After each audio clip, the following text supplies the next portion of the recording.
রাজধানীর ৩৮টি জায়গায় ১১ দিন ব্যাপী অগ্নি নির্বাপন মহড়া করেছে ফায়ার সার্ভিস ও সিভিল ডিফেন্স। সাধারণ জনগণকে অগ্নি নিরাপত্তা সম্পর্কে সচেতন করা, আগুন নেভানোর যন্ত্র ব্যবহার শেখানো এবং আগুন লাগার পর করণীয় সম্পর্কে সঠিক ধারণা দেওয়াই এই মহড়ার মূল উদ্দেশ্য, বলছে ফায়ার সার্ভিসের কর্মকর্তারা। এ সময় স্থির সমাবেশের পাশাপাশি উপস্থিত পথচারীদের ফায়ার এক্সটিংগুইশার ব্যবহার করার অগ্নি নির্বাপন ব্যবহার শেখানো হয়। আরও জানাচ্ছেন রাসনা দাস। অগ্নিকাণ্ড প্রতিরোধে ও সচেতনতা সৃষ্টির লক্ষ্যে রাজধানীর জাতীয় জাদুঘরের সামনে অগ্নি নিরাপত্তা বিষয়ক প্রশিক্ষণ ও মহড়া দেয় ফায়ার সার্ভিস ও সিভিল ডিফেন্স।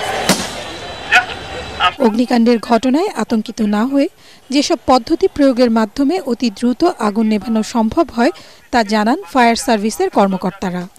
এছাড়া কিভাবে অগ্নিকাণ্ডের ঘটনা ঘটতে পারে এবং কিভাবে তা নির্বাপন করা যায় তা সম্পর্কে সাধারণ মানুষদের হাতে কলমে ধারণা দেন দমকল কর্মীরা।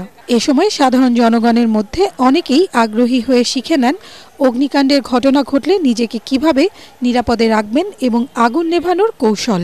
আজকাল বাসায় গ্যাস থাকে না, সিলিন্ডার সবাই ব্যবহার করে, প্রত্যেক বাড়িতে সিলিন্ডার থাকে, তো এটা সবার শেখা দরকার। শিখলে যেমন আমার ফ্যামিলিগত হঠাৎ করে এক জায়গায় আগুন লাগছে, এদেরকে বলতে হইব যে একটা বালতি লইয়া সিলিন্ডার ফেটে বালতিটা দিয়া রেগুলেটর বন্ধ করে রাখতে হইব। আমি যে দ্রুত আগুনটা কিভাবে নিভাবো সে কাজটা আমি করবো, এটা আমি শিখলাম এখান থেকে, যেন আমার দ্বারা জনগণের উপকৃত হয়। অবশ্যই শেখা উচিত, যেহেতু সমস্ত মার্কেটে এবং শপিং মলে বোতলগুলো দেওয়া থাকে। ফায়ার সার্ভিসের ওয়্যারহাউস ইন্সপেক্টর আনোয়ারুল ইসলাম জানান, সচেতনতাই পারে অগ্নি দুর্ঘটনা থেকে রক্ষা করতে। তাই জানমালের ক্ষয়ক্ষতি কমাতে এবং এই বিষয়ে আরও সচেতনতা বৃদ্ধির লক্ষ্যে মহড়া করছেন তারা।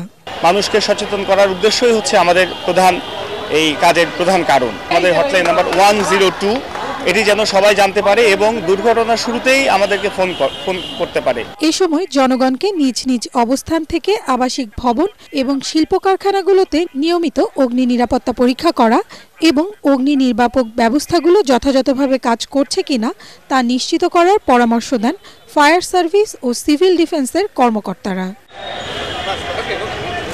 রাসনা দাস, এটিএন বাংলা, ঢাকা।